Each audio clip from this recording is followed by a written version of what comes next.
அன்பு நெஞ்சங்களே, அனைவருக்கும் வணக்கம். நான் டாக்டர் ஐபிகே. பேருந்தில் பயணித்த இளம் பெண் திடீர் உயிரிழப்பு, அதிர்ச்சியடைந்த டிரைவர் மற்றும் கண்டக்டர். இந்த அடிப்படையில் ஒரு நியூஸை உங்கள்கிட்ட ஷேர் பண்ணணும்னு நினைக்கிறேன். இளம் வயது மரணங்கள் தொடர்ந்து நடந்துக்கிட்டே இருக்குது, அதையும் நம்ம பார்த்துக்கிட்டே இருக்கோம். குறிப்பாக ஆண்கள் மாரடைப்பின் காரணமாக தொடர்ந்து மரணிச்சிட்டு வராங்க.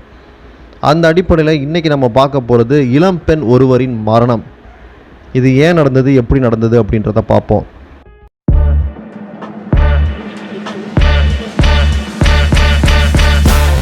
கோவையில் நடைபெற்ற சம்பவங்க.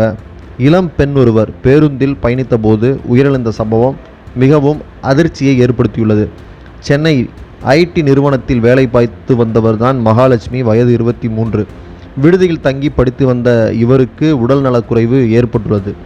இதற்காக அவர் மருத்துவமனைக்கு சென்றும் குணமாகவில்லை. இதனால் சொந்த ஊரான கோயம்புத்தூருக்கு மகாலட்சுமி கிளம்பினார்.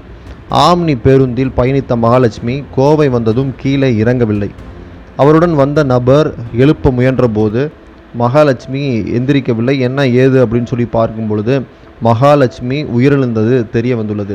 உடனே போலீசாருக்கு தகவல் தெரிவிக்கப்பட்டு அவரின் உடல் மீட்கப்பட்டது, மருத்துவமனைக்கும் அனுப்பி வைக்கப்பட்டது. இது குறித்து போலீசார் நடத்திய முதற்கட்ட விசாரணையில் இரவு 11 மணி அளவில் சென்னையில் பேருந்தில் ஏறிய மகாலட்சுமி பெற்றோரை தொடர்பு கொண்டு ஊருக்கு வந்து கொண்டிருப்பதாக கூறியுள்ளார். ஆனால் அவர் திடீரென்று உயிரிழந்து விட்டார். மாரடைப்பு காரணமாக இந்த மரணம் நடந்திருக்கலாம் அப்படின்னு சொல்லி சந்தேகிக்கப்படுகிறது.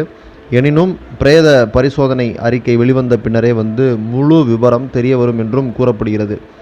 ஸோ இந்த தொடர் மரணங்கள், இளம் வயது மரணங்கள், மாரடைப்பு மரணங்கள், இதை பற்றி நீங்கள் என்ன நினைக்கிறீங்க அப்படின்றவங்க கமெண்ட்ஸை எங்களோடு கூட பகிர்ந்துக்கோங்க. ஆண்கள் தான் இறந்துக்கிட்டு இருந்தாங்க, இப்போ பெண்களுக்கும் மாரடைப்பு வருகிறதா என்ற ஒரு மிகப்பெரிய கேள்வி எழுகிறது.